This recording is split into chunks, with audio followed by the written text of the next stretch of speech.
Chào các bác quay trở lại với cả mình anh Channel. Cuối tháng 9 và sắp tới là tháng 10, sắp sửa đến Tết rồi. Nhu cầu mua tivi thì rất là cao. Nhiều bác thì đang đi tìm và muốn lựa chọn cho gia đình một chiếc tivi phù hợp. Ngày hôm nay thì em sẽ quay review phân khúc tivi của Samsung. Các cái mã có giá thành từ 13 triệu đổ lại để các bác có thể tham khảo. Các bác nhớ nhé, rất là tốt, 13 triệu đổ lại cho một chiếc tivi mà có thể cuối năm Tết đến xuân về thì cả nhà cùng quây quần và xem giải trí.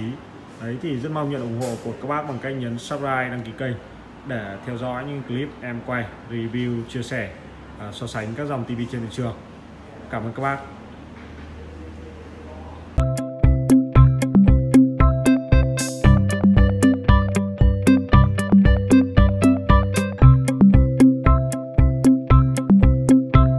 Trên thị trường thì có rất là nhiều những hãng TV. Tuy nhiên thì Samsung vẫn là một trong những lựa chọn đáng để được các bác có thể lưu tâm khi đi mua TV cho gia đình. Năm nay thì Samsung tất cả các dòng TV 4K thì có thiết kế rất là đẹp. Nó đều tràn viền hết, có con tràn viền 3 cạnh, có con tràn viền 4 cạnh. Thời điểm Tết đến xuân về thì nhu cầu mua TV thay thế những cái chiếc TV cũ, TV hỏng và muốn là cả gia đình có thể quây quần xem thưởng thức giải trí những chương trình đầu xuân thì các bác sẽ lựa chọn rất là nhiều những cái mẫu khác nhau. Ngày hôm nay thì em sẽ quay review 3 cái mẫu TV có giá thành 13 triệu đổ lại của Samsung mà các bác cần lưu ý để có thể mua cho gia đình được một chiếc TV ưng ý. Cái mã hàng đầu tiên em quay để phục vụ các bác thì có thể nói thì đây là một trong những chiếc TV Samsung 55 inch bán rất là chạy cái thời điểm 3 tháng vừa qua sau mùa Covid. 55 inch độ phân giải 4K thiết kế tràn 3 viền. Con này thì có cái mã hàng là 55 TU 7000 như trên màn hình các bác đang nhìn. Một trong những chiếc Smart TV bán khá là chạy. Tuy nhiên thì thời điểm vừa rồi thì có một số bác có phản hồi về cái tình trạng là con 55 TU 7000 này nó gặp phải cái vấn đề là trước màn hình. Bên em thì bán rất là nhiều rồi. Tuy nhiên thì em cũng tham gia nhiều diễn đàn hoặc là lắng nghe rất là nhiều các phản hồi của các bác ở trên toàn quốc. Có nhiều bác ấy thì mua tivi ở chỗ khác nhưng mà về lại xem video của em. Có nhiều bác xem video của em và cũng không mua tivi ở bên em nữa. Đấy thì đơn giản là cái sự chia sẻ của em để giúp các bác có thể là phân biệt được các cái loại tivi giá thành như thế nào để có thể lựa chọn nó phù hợp, không lãng phí. Con 55 TU 7000 này thì bên em bán rất là nhiều và chưa gặp một cái lỗi nào về vấn đề trước màn hình như một số bác có phản hồi với em. Giá thành sau khi trừ hết quà thì con này trừ đi nó còn khoảng 10 triệu 290 nghìn, 1290 cho một chiếc TV 55 inch độ phân giải 4K. Vậy thì nó có những cái gì mà các bác cần lưu tâm? Trước tiên thì 55 TU 7000 là dòng Smart TV.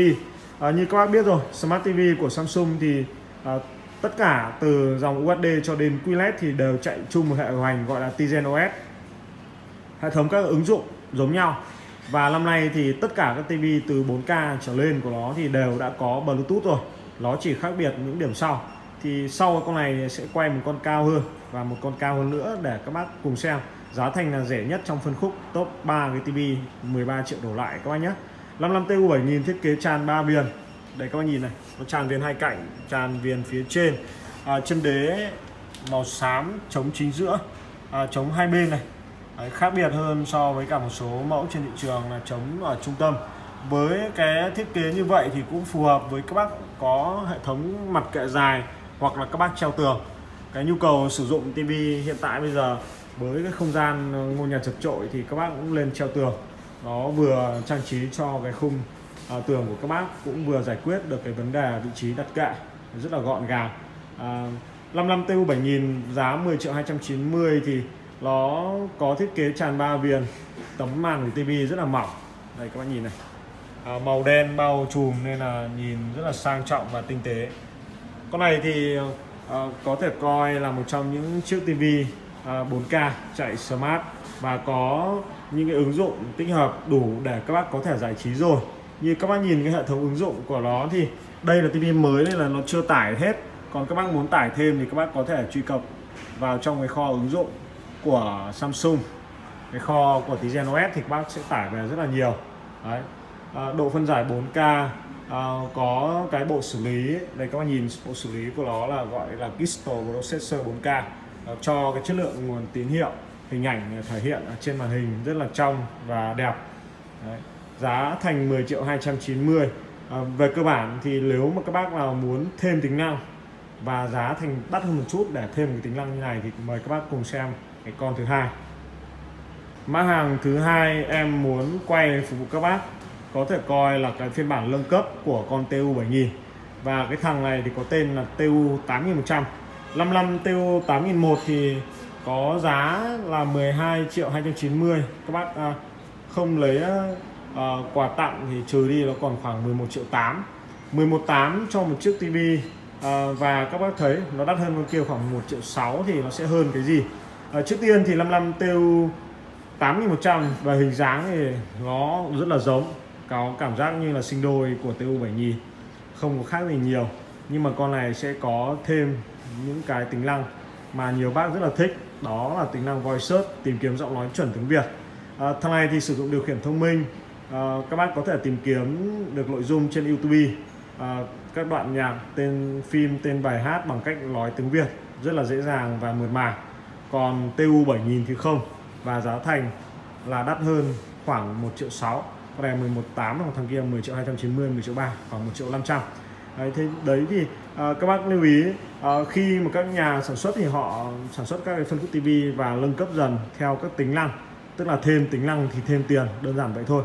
Nếu gia đình nhà các bác có người già, trẻ nhỏ và các bác thấy là cái việc thao tác tìm kiếm bằng cách di chuyển chọn chữ nó lâu thì các bác có thể là mua cái con TU 8001 này với thêm cái tính năng, đó là cái tính năng voice search, tìm kiếm giọng nói chuẩn tiếng Việt. Đấy, các bác nhìn cái độ sáng, độ tương phản trên con TU 8001 này. Đấy, về cơ bản là như vậy. Còn một cái đặc điểm hơn trên TU 8001 đó là hệ thống các cổng kết nối. Có thể coi là cổng kết nối của TU 8100 thì nó nhiều hơn so với cả TU 7000. Đây các bác nhìn này, em sẽ quay các bác cùng xem cái cổng kết nối. Trên TU 7000 ấy thì nó chỉ có một cổng HDMI, một cổng USB, không có cổng phía sau lưng. Đây các bác nhìn này. Đấy. Còn trên TU 8001 này nó có đến 2 USB, 3 HDMI. Hệ thống cổng nó nhiều hơn như vậy thì sẽ giúp các bác cắm các thiết bị phụ kiện bên ngoài dễ hơn. Nó chỉ có một cổng thôi, mỗi một lần các bác cắm chẳng như đầu HD, đầu bóc, các bác phải cắm rút ra rút vào, rất là mất thời gian và rất là phiền toái. Nên là nó thêm cổng, thêm tính năng voice search, điều khiển con remote thông minh, không sử dụng điều khiển bàn phím này nữa. Nên là con TU 81 này đắt hơn 1.500.000. Đấy, bây giờ em sẽ quay qua một cái sản phẩm thứ ba, một trong những cái mã hàng được rất nhiều bác mua là cái con 55 TU 8500, giá thành 13 triệu đổ lại để các bác cùng tham khảo. Trước mắt các bác là 55 TU 8500, có thể coi đây là TV cao nhất của Samsung trong phân khúc UHD. Bên trên nó thì có dòng QLED thì em không đề cập trong clip này. Clip này chỉ là TV 13 triệu đổ lại thôi. 55 TU 8500, phiên bản nâng cấp của TU 8001, và con này có giá thành sau khi trừ hết quà là còn 12.890.000, đắt hơn thằng TU 8100 khoảng 1 triệu. Vậy thì 1 triệu này thì các bác sẽ hơn được những cái gì so với cả thằng TU 8001? TU 8500 như các bác nhìn thôi, cái chân đề đã khác rồi. Chân đế chữ V trồng chính giữa, được thiết kế vát chữ V này, màu xám bạc rất là sang trọng và nam tính. Đây các bác nhìn, trồng chính giữa khá là vững chãi.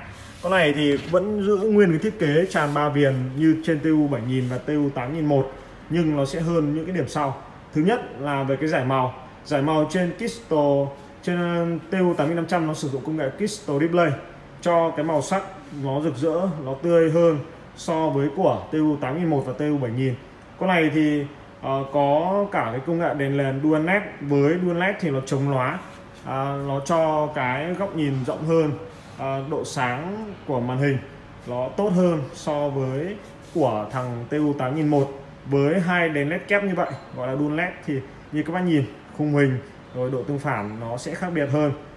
Với 55 TU 8500 12890 thì con này vẫn có cái công nghệ tìm kiếm giọng nói chuẩn tiếng Việt như trên TU 8001. Tuy nhiên thì nó thêm cả cái công nghệ chế độ hiển thị đa màn hình nữa. Tức là các bác có thể là sao?